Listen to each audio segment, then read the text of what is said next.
Okay, so past lives you can realistically see, and it's very different than this life. It feels different. It's got a different presence to it. You feel like it's something that almost doesn't feel real. It almost feels like you would watch a TV of bad quality, and you would see that the TV set is now completely different in what the reality around you looks like, and this is something that you can then focus on. Personally, I see this as a paper wall. So if I move to the past and there's a paper wall and I move through it, then I know I'm into a different life, and then I move through a different wall. I can move into a life before that. So if we're going to go into the past, this is one of the ways that you can do it. This is the way I see it. With every one of these, is that it's really about how it represents for you. So um, if you are in a different space, if it feels different to this life, I know that it could be a past life, and then what you do is explore around it and see how it's different, what has happened there. A lot of the times the clothing's different. You can describe the clothing of period of time. That's sometimes helpful. A lot of the times people have dreams about this, so they can relate the images that you see to their dreams.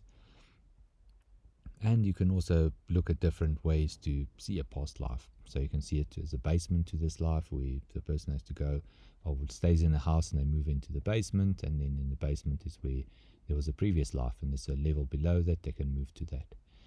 Another technique is to use the flower technique, and then you can go round down the stem. So where the stem is now is where you are, and when you go around the stem to a level lower, that is then a life before this one. Very importantly, with past lives don't have such a big influence on this life. One of the pieces of advice around this is that the person should really focus on this life. What I typically look for was there a lesson from the previous life that they had, and how did the previous life shape this one? So typically it would be a case where someone had a past life, they learned a certain lesson. It could also be that they had a certain experience, and that experience is now different in this life. So it gives them a little bit perspective and say, well, this life you don't have any troubles with money because in the previous life you had troubles with money. So you've overcome that obstacle, and now you're seeing the flip side of it. That's sometimes helpful to people. So this is something that you can look at and explore. So there can be a purpose to every life, and you can see what that is, and then also see if there's links between the lives.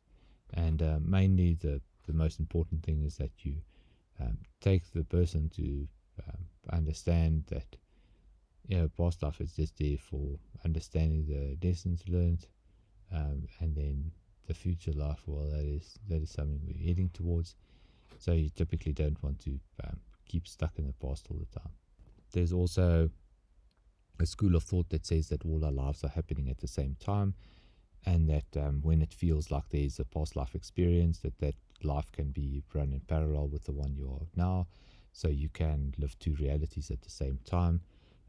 I don't really know and understand this that well, so this is something that you can explore for yourself and see if that is true for you.